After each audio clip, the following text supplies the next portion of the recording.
Hello again, and welcome back to another edition of The Wicked Conservative. Today we have to talk about this Western Journal piece, Nevada Voting Irregularity, Exposed After Voters Who Sat Out Election Had Their Votes Cast Anyways.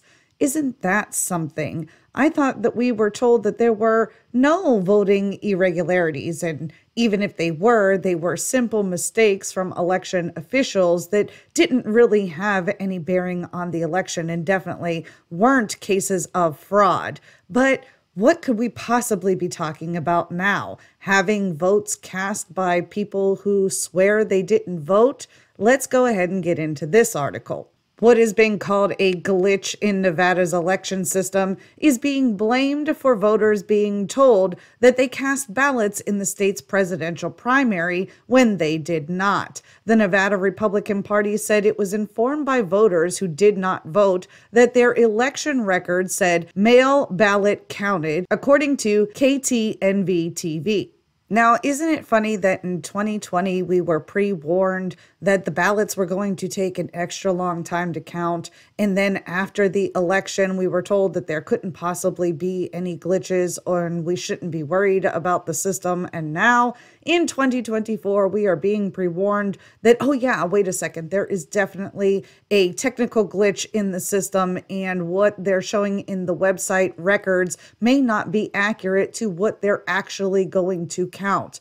This is all getting a little out of hand and a little hard to swallow if you ask me, but let's see what the article has to say. In response to these alarming reports, the Nevada Republican Party legal team has taken swift action to address the situation, the party statement said. The NVGOP is actively engaged in communication with the Secretary of State's office to conduct a thorough investigation into these alleged irregularities. It is imperative that the integrity of the electoral process is upheld and that every legitimate vote is accurately accounted for, the statement said.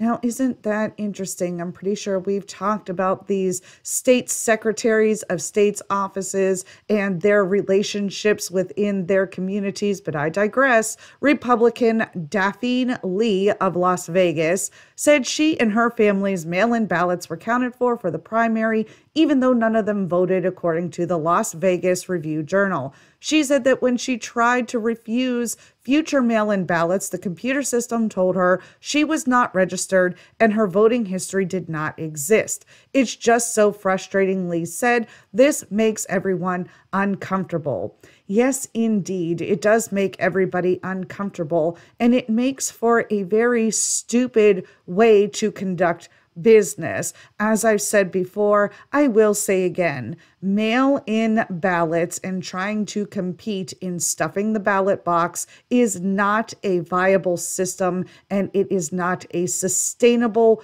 way to conduct a democratic election. With all of that being said, we all need to do our parts to be more involved in the election process, and that means making every effort humanly possible to show up on election day and vote in person. And if at all possible, please go get involved in your local precincts and the election process, whether that be for a particular party or for the county that you live in general. We all need to bring ourselves back into the process. That way, we can start holding ourselves accountable for what happens in our elections. But that's all I have for you guys today. And on that note, I will catch you on the next one.